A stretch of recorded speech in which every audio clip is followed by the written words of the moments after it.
Hello everyone, कैसे हैं आप लोग। स्वागत है आपका आज के इस वीडियो में।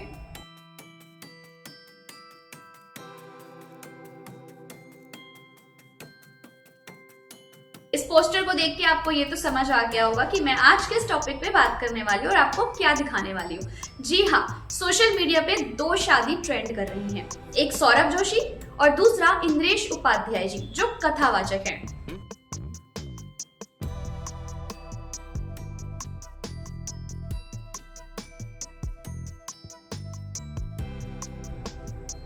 इन दोनों की शादी को नेगेटिव और पॉजिटिव तरीके से ट्रोल किया जा रहा है। एक तरफ सौरभ जोशी की शादी को इस तरह से दिखाया जा रहा है जैसे अंबानी ने अपने बेटे की दूसरी शादी कर दी हो, और दूसरी तरफ इंद्रेश उपाध्याय जी, जो कथावाचक है, उनकी शादी को इस तरीके से ट्रोल कर रहे हैं जैसे उन्होंने शादी करके कोई बहुत बड़ा पाप कर दिया हो।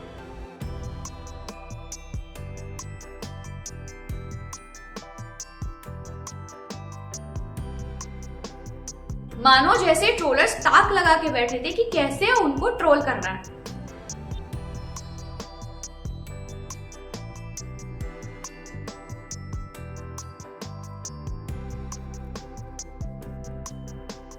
सौरभ जोशी अपनी शादी में कितना पैसा खर्च कर रहा है, क्या कर रहा है, कितनी गाड़ियां हैं, क्या बंगला है, क्या वो घर बना रहा है, क्या क्या वो चीजें कर रहा है, इन सब चीजों को देख के लोग हैरान नहीं है।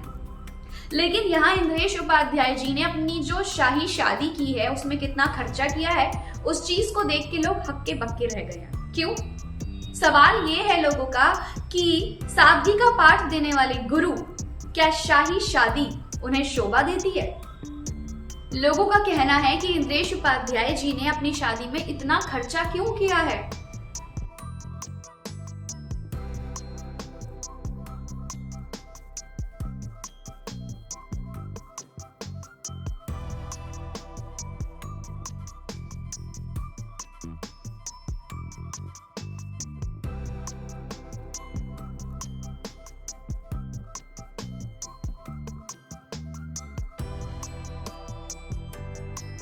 लोगों की मेंटेलिटी को हो क्या गया है, अगर कोई भी बड़ा कथावाचक प्लेन में जा रहा है या कहीं घूमने जा रहा है, महंगी जैकेट पहन रहा है, महंगे शूज पहन रहा है या महंगी गाड़ी से उतर रहा है, तो लोग उन्हें उठा के ट्रोल कर देते हैं। कोई ये नहीं देखता कि वो लोग यहाँ पहुंचे हैं तो कैसे पहुंचे हैं।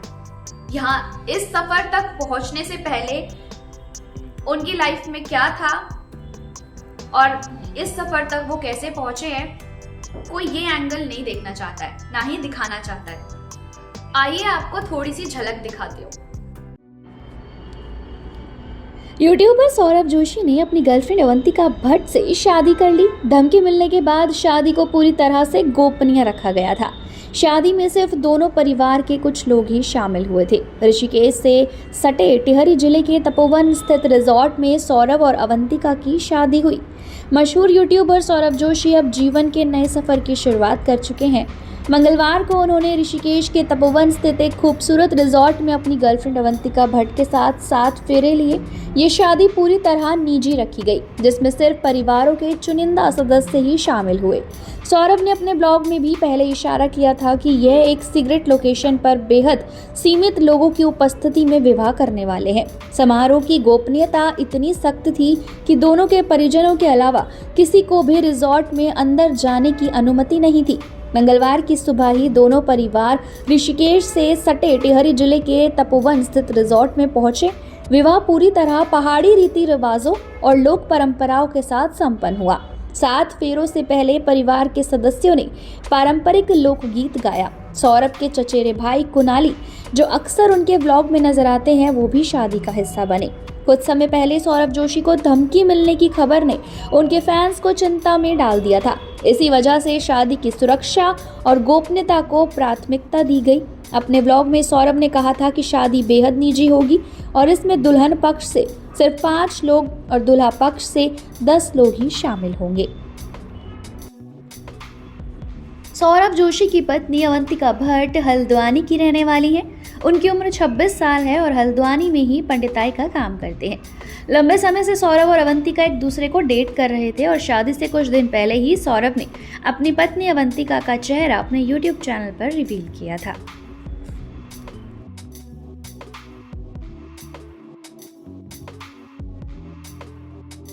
तो ये थी सौरभ जोशी की शादी की क्लिप्स। अब आप देखिए इंद्रेश उपाध्याय जी जो कथावाचक है उनकी शादी की क्लिप्स। वृंदावन के बहुत ही लोकप्रिय और युवाओं के चहेते कथावाचक इंद्रेश उपाध्याय जी ने इन दिनों हर जगह अपनी चर्चा बना रखी है। वजह है उनकी शादी। 5 दिसंबर 2025 को ये भक्ति के रॉक स्टार शादी के बंधन में बंध गए। ये शादी कोई साधारण शादी नहीं थी, बल्कि एक भव्य और यादगार आयोजन था। शादी राजस्थान की राजधानी जयपुर में हुई। जगह चुनी गई है जयपुर के प्रसिद्ध आमेर किले के पास स्थित शानदार होटल ताज आमेर। यहाँ सुबह 10 बजे से दोपहर 1 बजे तक पूरी तरह वैदिक रीति रिवाजों और मंत्रोच्चार के साथ 7 फेरे लिए गए। आमेर का किला और उसके आसपास का नज़ारा इतना खूबसूरत था कि शादी को राजसी ठाट बाट मिला। हालांकि लोगों का सवाल है कि आखिर उनकी होने वाली दुल्हनिया कौन है, लेकिन एक नज़र डालते हैं इंद्रेश उपाध्याय जी पर, जिन्होंने वृंदावन का रॉक स्टार भी कहा जाता है।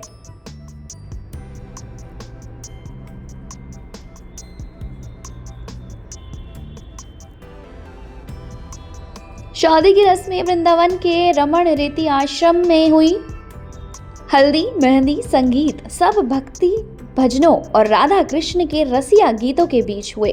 3 दिसंबर को घुड़चढ़ी का नजारा देखते ही बनता था। इंद्रेश महाराज ऑफ वाइट शेरवानी, पगड़ी और हाथ में चांदी की छड़ी लिए घोड़ी पर सवार थे। बैंड बाजा, ढोल नगाड़े, नाचते गाते भक्त, हाथी, घोड़े सब थे। पूरी बारात वृंदावन से जयपुर के लिए रवाना हुई। इस घुड़चढ़ी का वीडियो सोशल मीडिया पर वायरल हो गया और लाखों भक्तों ने शुभकामनाएं दी। यह सिर्फ 2 परिवारों का मिलन नहीं, बल्कि एक बड़ा आध्यात्मिक आयोजन बन गया था। देश विदेश के बड़े बड़े संत, महात्मा, कथावाचक और हस्तियां इसमें शामिल थे। दोनों की क्लिप्स देख के आपको इतना तो समझ आ गया होगा कि दोनों की शादी में जमीन आसमान का डिफरेंस है। अब किसको ट्रोल करना चाहिए और किसको नहीं करना चाहिए ये भी आप लोग अच्छे से समझ गए होंगे। मुझे और एक्सप्लेनेशन देने की जरूरत ही नहीं है। उनको ट्रोल करने से उनकी छवि पे, उनकी कथा पे और उन पर, उनकी लाइफ पर कोई असर नहीं पड़ने वाला है। लेकिन जिस तरीके से उन्हें ट्रोल किया जा रहा है ये कहीं ना कहीं बहुत गलत है, क्योंकि ऐसा किसी भी डिक्शनरी में नहीं लिखा है कि कोई भी कथावाचक को शाही शादी करने का कोई हक नहीं है, या उसे घूमने का या कहीं आने जाने का या महंगे कपड़े, गाड़ी या अपने शौक पूरे करने का उन्हें हक नहीं होता। पूरी जिंदगी वो कथा ही नहीं देते रहेंगे, उनकी भी अपनी लाइफ होती है। और जो ट्रोलर्स है ना, वो यहाँ तक कभी पहुंच नहीं सकते, शायद इसलिए वो ऐसे ट्रोल करते हैं, क्योंकि और तो किसी तरह वो इन लोगों का कुछ बिगाड़ नहीं सकते।